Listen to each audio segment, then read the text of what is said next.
Hello,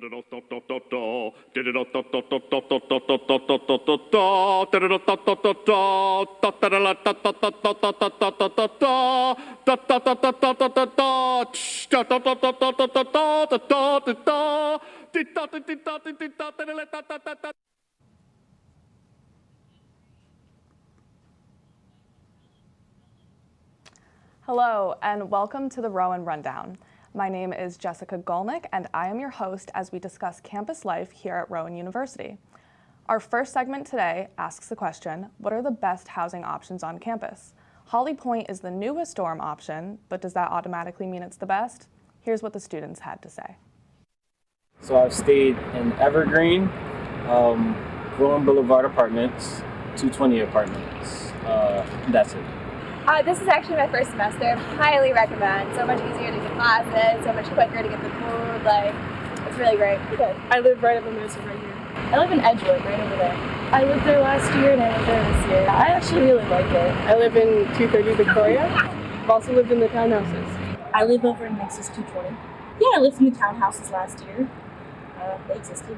The worst one was definitely Evergreen, but that's probably where I had my fondest memories, freshman year. Also lived in like an LLC, so like we knew everybody that was there, so like we all got to like bond and stuff like that. I like Hollybush, the dynamic of like how they interact. It seems almost like not as respectful as you find in like upperclassmen residences, and that's understandable. Like I get what it's like to be a freshman, but as a senior, I still like my quiet, comfortable home. You know, I've never really been there, but I've heard Willow's pretty bad. They said it smells like trash. I'm like, oh. I mean, like, Mimosa has its ups and downs. I got an email the other day saying that we don't currently have hot water, so I think someone once expressed to me that the crossings weren't a fun place to live. I wouldn't know because I've stayed in the same place. I would be lying if I said there weren't flaws to living in Edgewood. At the end of the day, I love it.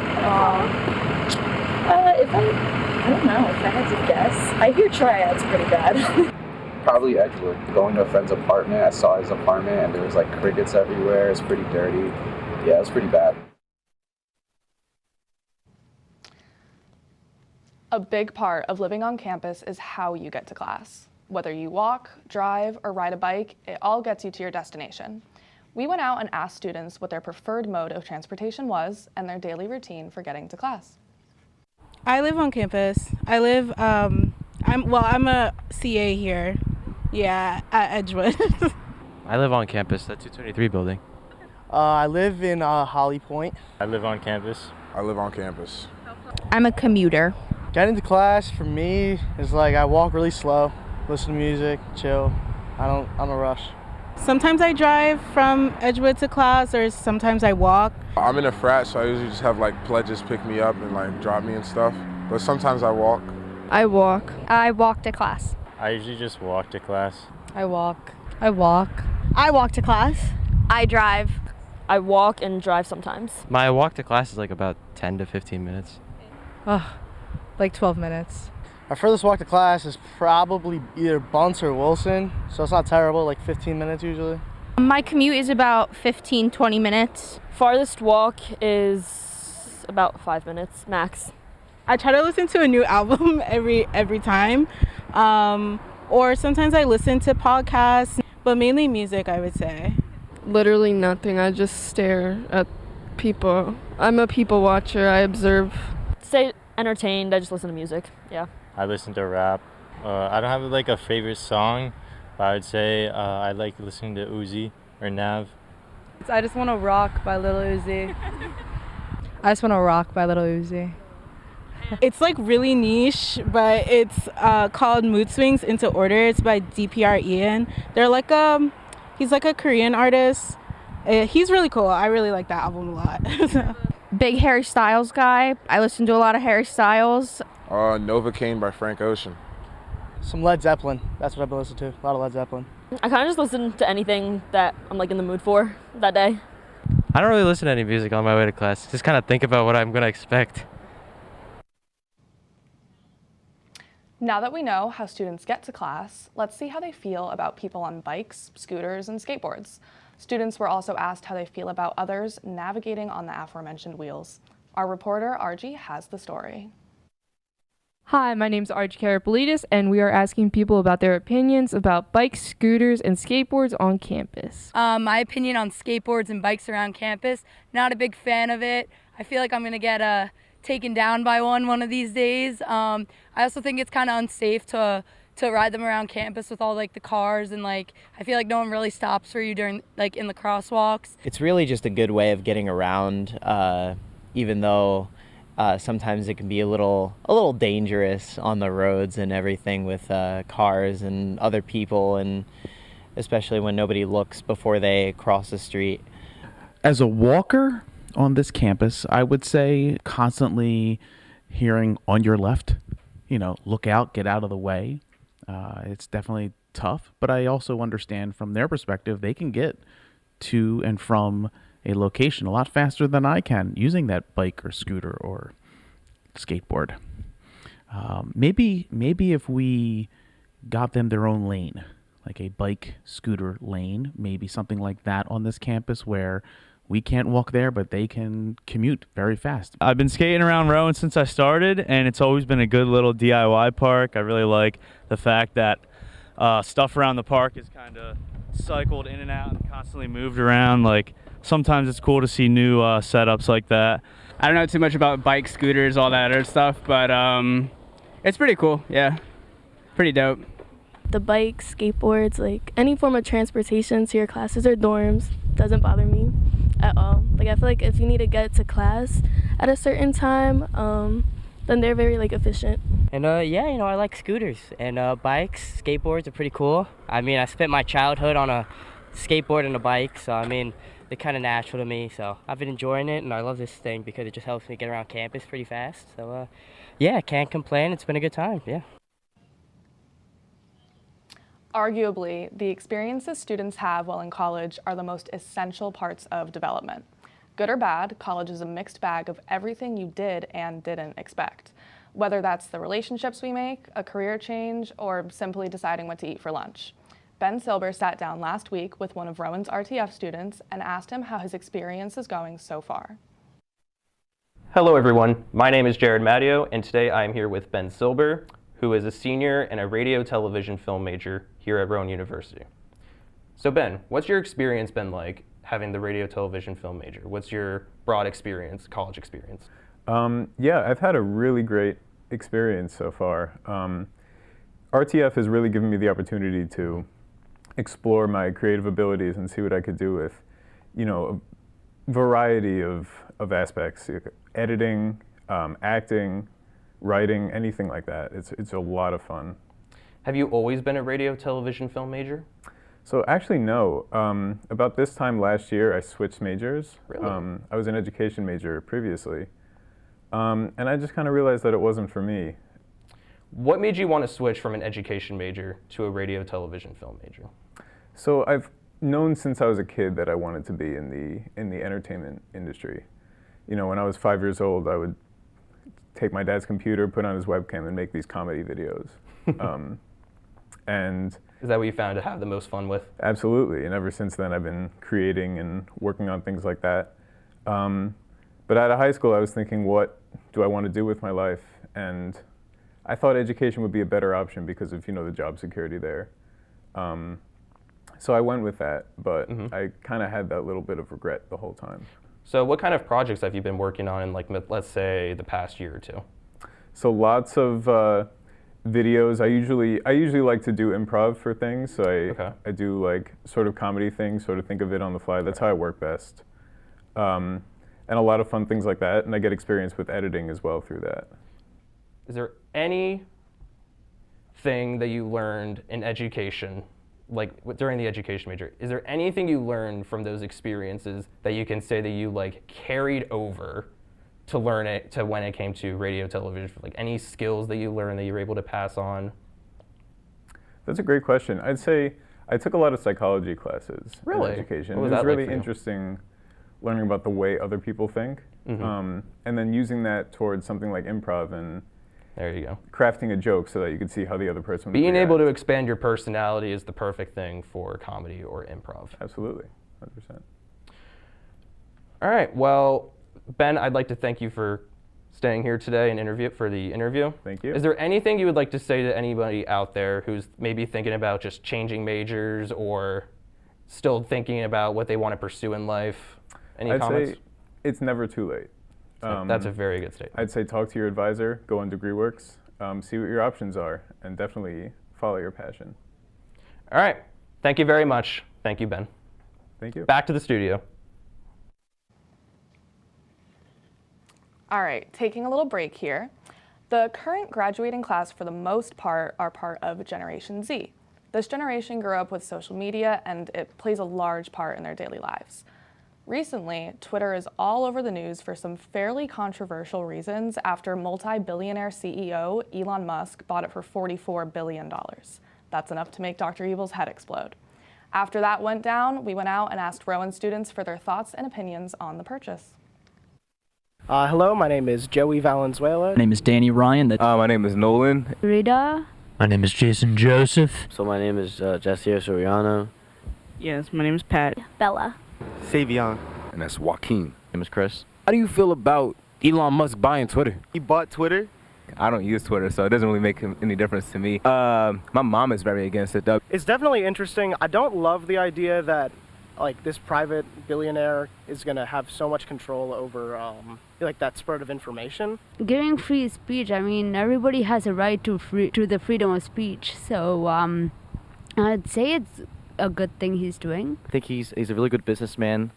Between his other companies, I know how he knows how to handle a business economically wise. I think he'll be able to keep it standing. I think he knows what he wants best for it. I think what his point is for free speech is very important. They should be able to express how they feel without having the fear of like what's going to happen to them. I definitely feel like he wants good intentions. He doesn't want people to feel afraid to say what they want to say, and I think he's going to have good intentions with it. I think he misunderstands the concept of free speech because we already have free speech. It's a private like business entity. It can decide what people can say and what they can't say completely on their own, and no one's being limited. None of one's rights are being invaded, and he's just absolutely a baby. He can do what he wants. He's taking over. He's about to start a whole new trend. Probably switch the culture up there. You know what I mean? I ain't mad at him. See, he got money to spend, so it don't really matter for him. You know, like if he wants to buy Twitter, he might as well buy me out too, cause that's just crazy. Like I'll work for him or something. I honestly don't really care because I don't use it. So what do you use? More so less Instagram. I don't personally use Twitter. Okay. Is there any other app that you use, like social media wise? A lot of TikTok, Instagram, and Snapchat. Would you ever buy Twitter if you had that? It's like I might as well buy it. It's a lot you could do with $44 billion. Dang, I'm buying a whole bunch of stuff, not just Twitter. I might buy a Tesla, you know what I mean? Do you think it would be okay another billionaire like just taking over instead of Elon Musk? Mark Cuban. It was Kanye, yeah. Apple actually recently threatened to take it off the App Store because it violates their terms and conditions. How would you feel about that happening? I mean, I definitely use Twitter, especially, you know, for somebody that does a lot of sports, you know, for broadcasting and that sort of stuff. So it probably would impact me, but I would just have to wait and see like what happens. I don't know what they'd be gaining from that, to be quite honest with you. I mean, I get if you want to maybe charge on the App Store for the Twitter application, but I don't know what they gain in taking it off the App Store. I think it'd be quite ridiculous. Do you want to play us out with a song at all? I ain't playing no games, every word that I say is coming straight from my heart. So if you try to lay in these arms, I'ma leave the door open. How do you feel about Elon Musk buying Twitter?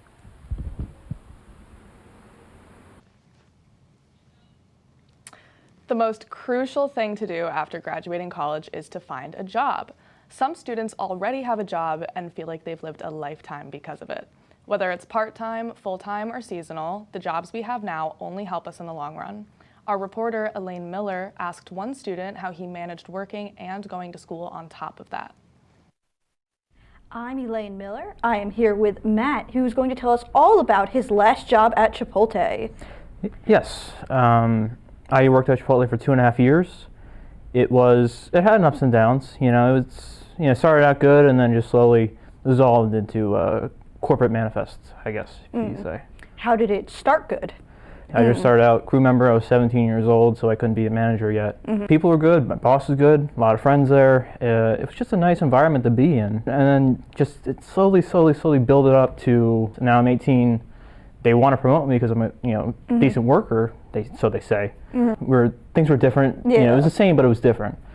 Still the same boss, and then it just, after a while, my boss left. He was a great guy. He was there for 2 years. I was there. So like for the 6 months that he wasn't there, and everything just went downhill quickly.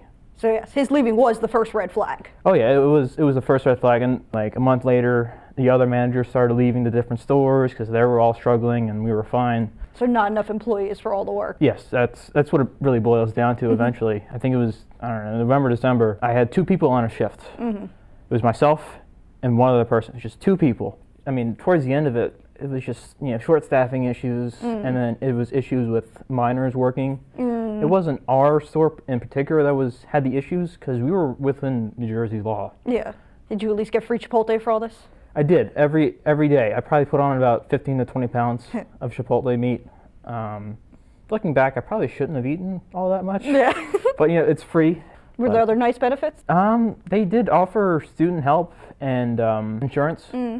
I never got advantage of that. Student help, had to work a minimum of 40 hours a week. When I got into college last year, I was only working Saturdays and Sundays, so I was only working, I was still working 20 hours. I was working 2 10-hour days, but it just wasn't enough. Do you regret having worked there? No, I don't. Because, by the end of it, I mean, it made me stronger a bit. It did, I don't want to say, I'm Rocky now. Yeah. Because it's not. I'm not Rocky. But it's the certain steps I had to take, some of the leadership roles that I've gathered, and it makes me feel good, because some people that I used to manage and used to work with still reach out and they say, hey, do you remember this time we did this and did that? And my last day there, it was in May of this year. I tried to get everybody together and to say a farewell to the people that were there, but I didn't really say anything. We were just laughing. We were just having a good time. So that was one of the best memories I had there. So have you made permanent friends from that experience? I have. I mean, it was sad to see everybody go. And it's sad to leave everybody. It was just time for something else. Well, this has all been very interesting.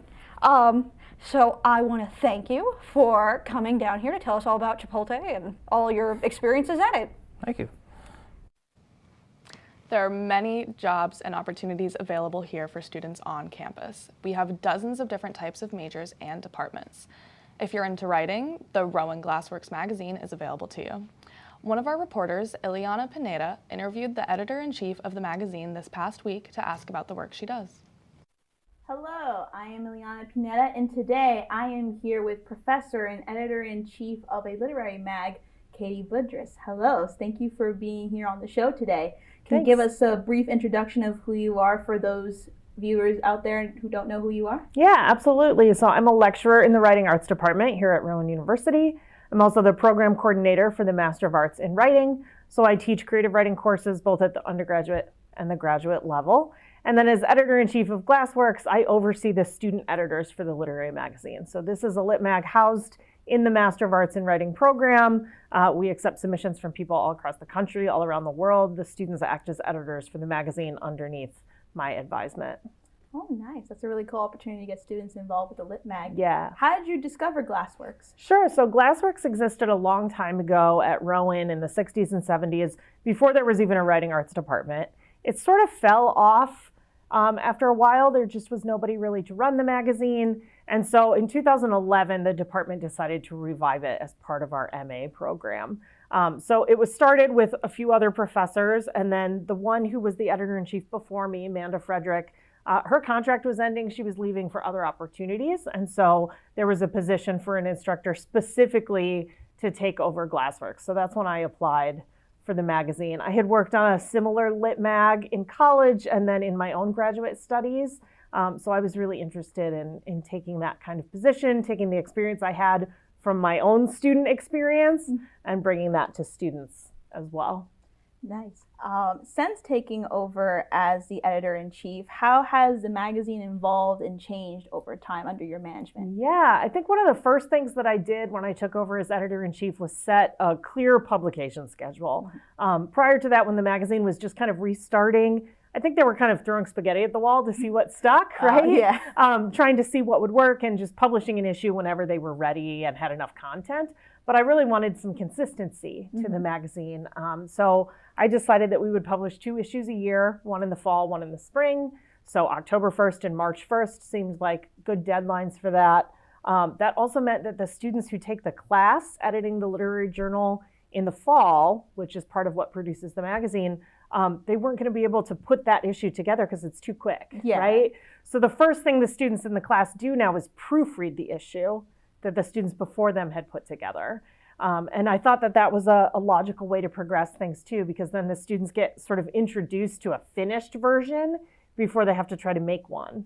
And so they get to see a really clear example before moving forward. So I think that's one of the biggest things. I've also really evolved the social media presence, our website, some of the content on our website to make sure that we're engaging readers all year round and not just when those two issues come out. Of course. Katie Woodruss, thank you so much. Where can people find Glassworks and like the latest issue 25, I presume? Yes, issue 25 was just released in October, so a little over a month ago. You can find us at RowanGlassworks.org. All of our issues are free and available to read on the website, but you can also purchase copies from the website and order them. They'll be shipped straight to you if you want to have a physical copy to read. All righty. That is a wrap here. Katie Woodruss, thank you so much for being on the show, and we will send it back to the studio. For those of you who don't know, Rowan has its own radio station. 89.7 FM plays around the clock for those who tune in, and it helps students prepare for a job in the radio industry. If television or film isn't your thing, radio could be your new outlet.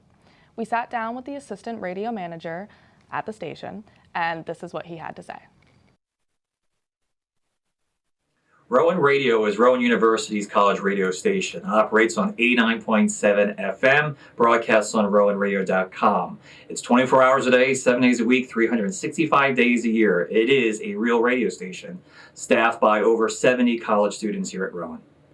I'm the assistant station manager, and what that means is that I help the station manager help the students create content for the station, whether it be music or spoken word or sports. We help train the students to understand about radio broadcasting, plus use production and broadcasting equipment so they can succeed in the actual industry of radio broadcasting. Rowan Radio is absolutely a wonderful place to start your broadcast career. We've modeled the station to be an actual radio station broadcasting on the FM dial. Your audience is in Philadelphia, the 9th largest market in North America. You're using the same equipment, you're doing the same programming that you would do in a commercial station. So it's a great place to start. My experience with the station was many, many years ago. I was an undergraduate here at Rowan, and I literally and figuratively found my voice here at Rowan Radio. And I fell in love with broadcasting, and I made it my career. So I was very fortunate to understand the station before I was asked to come back and impart what I knew about radio to a next generation of broadcasters, and I can't be more thrilled about that. The students have done a Herculean effort to keep the station on the air, especially during the pandemic. The students work really hard at home and here at the station. The station has always sounded good. It's just now that we're being recognized for all of the hard work the students have. So I'm both elated that they're being recognized and kind of relieved that it's about time we're getting our due. We'll give you all the tools and the expertise you need to succeed in creating that content that you're interested in. And then hopefully you'll be able to take that along with you in your career in broadcasting. We've discussed a lot of topics surrounding the lives of college students and their journeys. Now, we're lucky to have Jim Golnick, VP and Director of Engineering at McGrory Glass, to talk a little about his career and how he got to where he is today. Everybody, welcome to the set. We have the one, the only, Jim Golnick. Woo! Thanks for joining me today, sir. Thank you, Jessica. Yeah, anytime. So tell us a little bit about yourself. My name's Jim Golnick. I work at a company called McGrory Glass, which you're wearing on your sweatshirt there. Yeah. Thank you for the great publicity here. What do? I am the VP, Vice President of Operations, so I handle production equipment, people, processes, bringing them on, new people, new processes, and new equipment. Let me just ask, from college to where you are now, what led you on this path? That's kind of what we're going to be talking about here. Ooh. What did you start with in college? And this is the hour-long show, right? That's the segment we've booked? All right. Yeah. I've had multiple paths from college through employment and work and career. My undergraduate first education was electrical engineering, which I went into because I didn't know what I wanted to do. And after going into electrical engineering, and I'll give you one little quick story, you had to answer questions for your different teachers, and I had one which was called control circuit theory, something like that. Well, one day we got all our tests back, our exams back, except I didn't get mine. And the teacher in front of 60 people starts to read my answers to the group, kind of making fun of me, and says, this is why some people become engineers and why others go into sales. So I ended up out of engineering going into sales because still I didn't know exactly what I wanted to do. But that was the start of doing stuff. So what was your first job out of college? So first job out of college, let's see what it was. It was working at a company. Can I name companies? Is it okay to name companies Sure. here?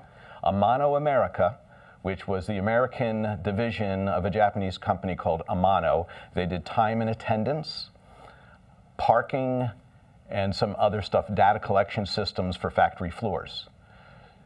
What I did is I was the assistant to the product manager. So I would go around and travel with them, get feedback from different potential clients and customers about their operations, what they did in their factories, and what data they wanted to have collected. So I was working in the data collection end of things and with software.